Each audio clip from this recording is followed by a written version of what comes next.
It is crucial to address the seriousness of the recent incidents involving threats against federal judges in Colorado. The FBI and local law enforcement have actively addressed threats against state Supreme Court judges who decided last week to remove Donald Trump from the state's 2024 presidential ballot. FBI Representative for Public Affairs Vicki McGuire told CNN on Monday that the FBI is in frequent contact with local law enforcement and is aware of the situation. I'll walk you through everything in this video. Please click the subscribe button and turn on notifications before I continue.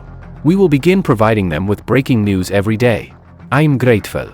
They actively investigate any threats or acts of violence supported by radical ideologies, regardless of the reason. However, the verification of specifics regarding the measures implemented against Donald Trump is still pending. Regarding the reports of threats against the judges, the Colorado Judicial Branch chose not to comment. According to State Patrol spokesman Gary Cutler, local law enforcement would deal with any threats made against judges.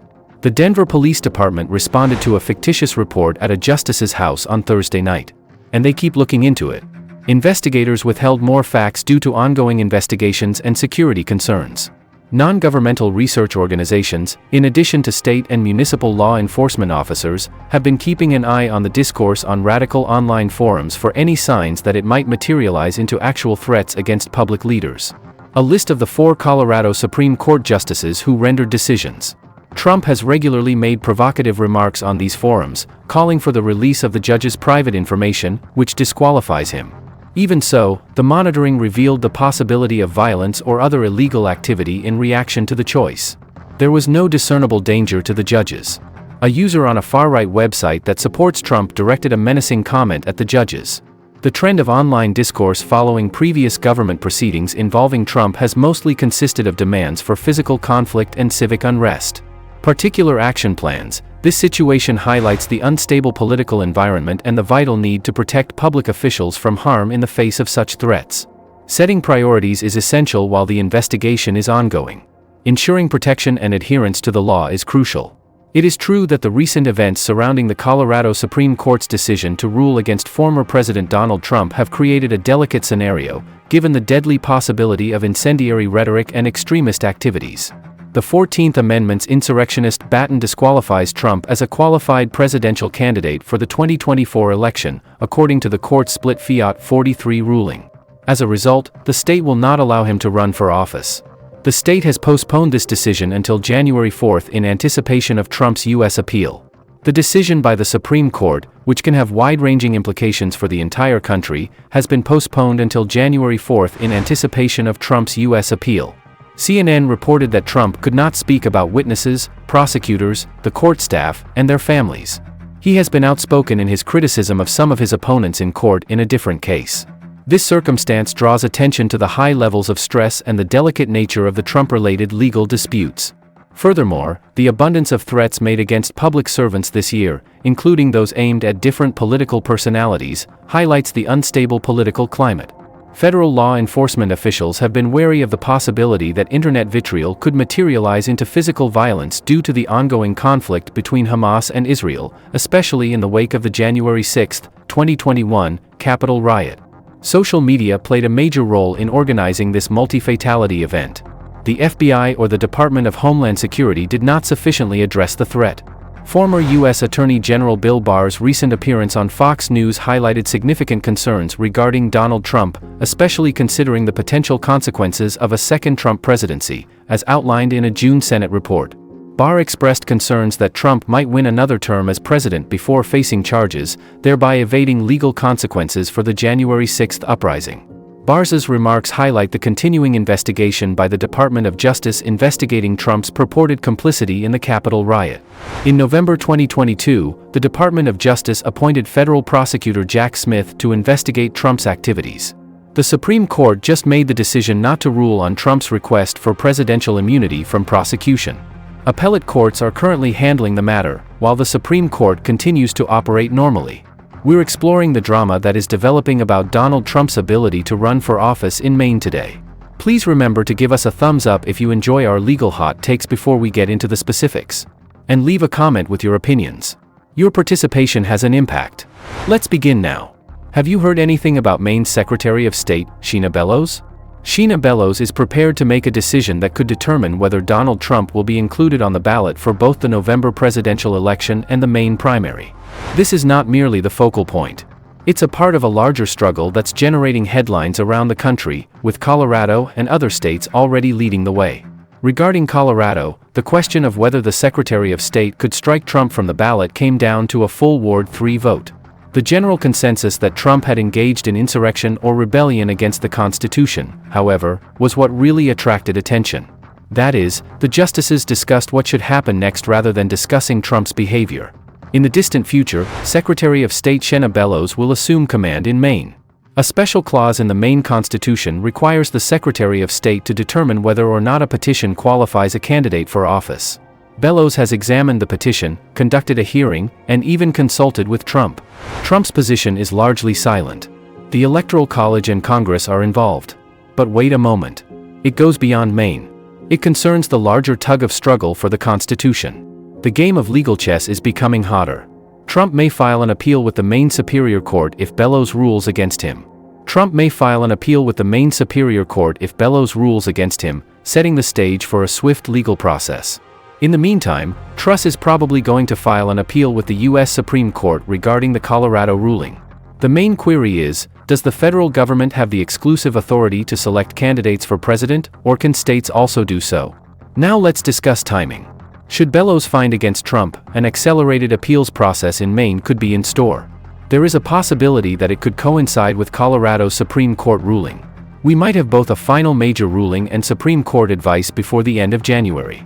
The Supreme Court must decide a crucial case. Can states choose who appears on their own presidential ballots? There is a power struggle between the federal government and the states. Will the justices favor originalism and textualism? Or will they forge on and see how the 6-3 conservative majority maneuvers through this labyrinthine constitutional system? It is important to keep precedent in mind as we work our way through this legal maze. The Colorado Supreme Court's ruling establishes precedent by stating that the state Secretary of State has the power to determine who is eligible to vote. Although not legally binding, this precedent clouds Maine's decision-making process. Sheena Bellows' decision is significant since it has the potential to support or contradict this precedent. With the potential for Trump to challenge a key ruling, the legal environment is changing and becoming more intricate. We should expect a fierce legal battle if the Superior Court of Maine gets involved. These processes may coincide with the Supreme Court's consideration of the Colorado case, resulting in a multi-layered legal story. It is impossible to overlook the waiting game while we speculate about the legal wrangling. Will Secretary of State Bellows decide to postpone making her decision until after receiving advice from the U.S. Supreme Court? This calculated action might heighten the suspense in a story that is already complex. The stakes are quite high in this delicate tango between state and federal authorities. Beyond the complexities of the law, public opinion is extremely important. As Maine's first female Secretary of State, Sheena Bellows bears the responsibility of making a choice that could alter the path of history. All eyes are on her, and the public's response to her decision may intensify the debate about Trump's eligibility. A key constitutional question is at the center of this story. Who gets to decide whether presidential candidates can appear on the ballot? The interpretation of the insurrection clause of the 14th Amendment turns into a conflict. Are state decisions superseded by federal mandates, or do the states have the final say? The Supreme Court's ruling on this issue will surely impact future election processes. How do you feel about this topic? Kindly share your thoughts and opinions in the comments section. Let's have a discussion. Let's start our analysis with Donald Trump's Christmas speech. Alder Trump targets his political rivals, especially Joe Biden, in a string of posts with an unavoidable fervor. He emphasizes his complaints with parentheses, big characters, and exclamation marks. He even goes so far as to wish his opponents would rot in hell. It's an accusatory message to boot. The message conveys contempt and a hint of desperation. Let's now turn our attention away from Trump's aggressive style and toward President Biden's Christmas message. Warm wishes from Biden to the people of America.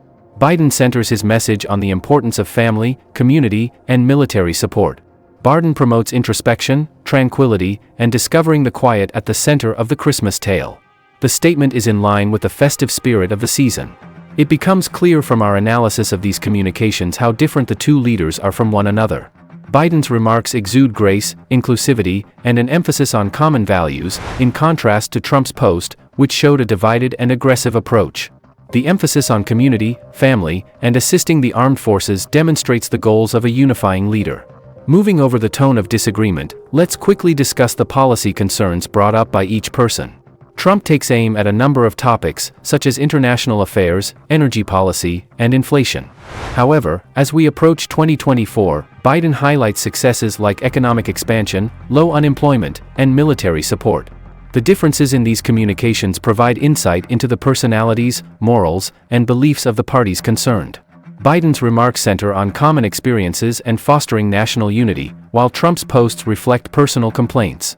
As we proceed, the decision between these two leadership philosophies becomes clear. In his Christmas posts, Donald Trump describes Joe Biden's alleged massive and well-coordinated unlawful election meddling. This assertion strengthens Trump's storyline and provides credence to his denial that the 2020 election was legitimate. Strong language accompanying the claims portrays Biden as the worst and most corrupt U.S. president in history. Let us know what you think in the comments section below while you wait. Please give us a thumbs up if you thought this video was insightful. Trump has some bad news. Republicans complained when the court disclosed the reason for barring Trump from the 2024 election. I'll break everything down for you in this little video. I want to start by asking that you please click the subscribe button and enable notifications so that you can receive daily breaking news from us. The Colorado Supreme Court's decision to disqualify Donald Trump from the state's Republican primary has generated controversy. As a result, former Republican staffer Kurt Bardella has drawn attention to what he perceives as the extreme hypocrisy of conservatives with regard to the role of the courts in election outcomes and their views on state sovereignty, according to Raw Story on Sunday, December 24, 2023, on MSNBC's Aman Show. He also highlighted the Republicans' previous stance on court involvement in election-related issues. He illustrated the discrepancy in the Republican Party's position on judges deciding election outcomes by contrasting this situation with the Al Gore case from the 2000 election. Bardella noted the seeming contradiction in the Republican Party's stance, stating that Al Gore would love to hear the party's viewpoint that judges shouldn't determine the outcome of a presidential election. Bardella underlined that the public had already formed an opinion regarding Donald Trump's loss in the last election, reinforcing the significance of the electorate's judgment in the electoral process. He denounced the Republican Party's unwillingness to accept the outcome and emphasized the acts taken by the party following the election, citing the attempted coup on January 6 as an attempt to subvert popular will. Bardella drew attention to the inconsistencies in Republican discourse, stressing how they both claim to be protecting the popular vote and are working to undermine it through challenges in Congress. He brought to mind the historic events of January 6, when a sizable portion of Republicans cast ballots in opposition to the election results, exposing the inconsistencies in the party's position. Furthermore, Bardella attacked the Republican Party for what he perceived as their selective recognition of state rights, arguing that although they supported state sovereignty in some situations, like pregnancy, they did not do so in others.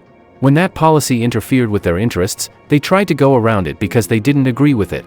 A new discussion concerning the legitimacy and consistency of Republican Party principles, the role of state rights and private sector intervention, and election results has been triggered by the Colorado Supreme Court's decision to prohibit Trump from participating in the state's Republican primary, as the article demonstrates in the case of Colorado's decision regarding Trump's election eligibility. Although Bardella focused on these seeming inconsistencies, his analysis also uncovered deeper ideological divides within the Republican Party and the difficulties in taking a consistent stand on matters pertaining to state sovereignty, judicial authority, and voter respect. There will probably be ongoing repercussions from this choice, as well as discussion about how it will affect the Republican Party and the larger electoral environment. This choice will likely continue to have repercussions and spark discussions about its impact on the Republican Party, the broader electoral environment, and the influence of state courts on the democratic system. I sincerely appreciate you staying until the very end. Please share your thoughts about this news with us in the comments below, and don't forget to hit the subscribe button and give us a thumbs up. See you in the upcoming news. America, God bless you. Goodbye.